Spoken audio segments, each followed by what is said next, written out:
For almost 2,000 years, one of the most famous disasters in history has been treated like an open and shut case. You've got a mad emperor, a city in flames, and a legend so powerful it's basically defined the guy's entire legacy. But what if the story we all think we know is just plain wrong? Today, we're cracking open a very old, very cold case, the Great Fire of Rome. So, picture this. It's the night of July 18th, 64 AD, right in the heart of the Roman Empire. A fire sparks to life down by the Circus Maximus in this dense area packed with shops, and these shops are just full of flammable goods. Well, the wind picks up, and the flames just tear through the city's narrow, winding streets. It becomes this terrifying inferno, and it spirals out of control, fast. And it doesn't stop. For 6 straight days, the fire just rages on. I mean, can you even imagine? When the smoke finally clears, the sheer scale of the destruction it's just unbelievable. Hundreds of thousands of people are homeless. They're camping out in fields, and out of Rome's 14 districts, only 4 managed to escape the flames completely. The center of the known world is basically a smoldering ruin. So as the survivors are picking through the ashes, just dazed, there's one name that starts getting whispered on everyone's lips: Nero. The emperor's enemies, and of course the desperate public, they're quick to point the finger. And those whispers, they turn into a roar. The accusation is that the emperor himself burned down his own city.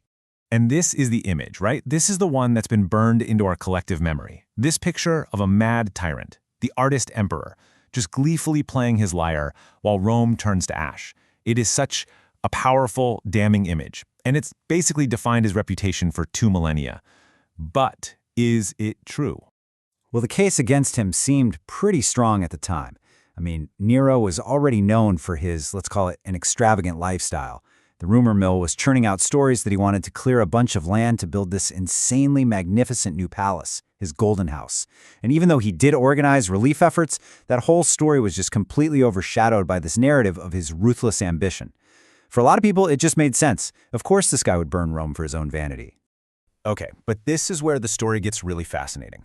Because when you start to move past all the rumors and you actually look at the historical record, the whole case against Nero starts to, well, fall apart.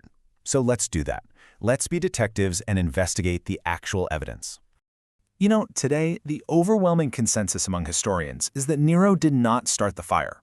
The story of the arsonist emperor is almost certainly a legend, one built on a whole lot of political propaganda. And when you compare the myth to what the records actually say, the contradictions are pretty stark. So let's just break this down. The myth says Nero fiddled, while the record from our most reliable historian on this, Tacitus, says he was 35 miles away in Antium when the fire started, and he rushed back to lead the relief efforts. The myth says he wanted to clear land for his palace. The record shows the fire actually damaged his own palace and started nowhere near where he planned to build the new one. He didn't just do nothing. He opened up public buildings to shelter refugees and even lowered the price of grain. The facts just don't line up with the story at all. And get this, here is a fantastic piece of forensic evidence. The night the fire broke out, it was lit up by a very full moon. Now, if you're an arsonist trying to sneak around and start a massive fire in secret, that is literally the worst possible time you could choose. It really suggests the fire was probably just a tragic accident, not some grand conspiracy.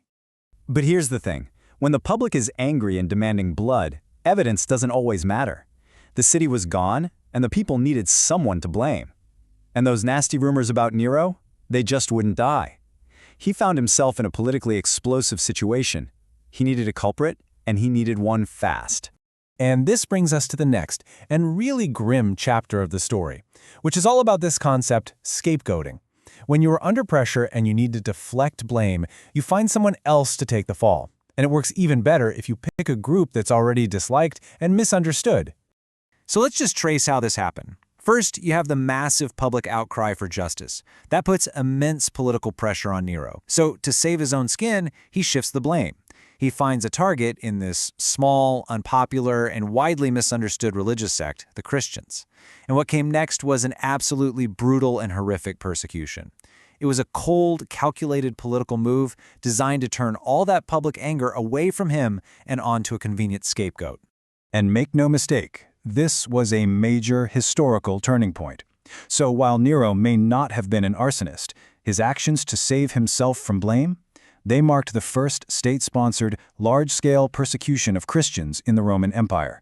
It was a terrifying milestone that would change the course of history for this new religion. So that brings us to the final, big question. If the evidence really points to him being innocent of starting the fire, why has this story of Nero the fiddling arsonist stuck around for 2,000 years?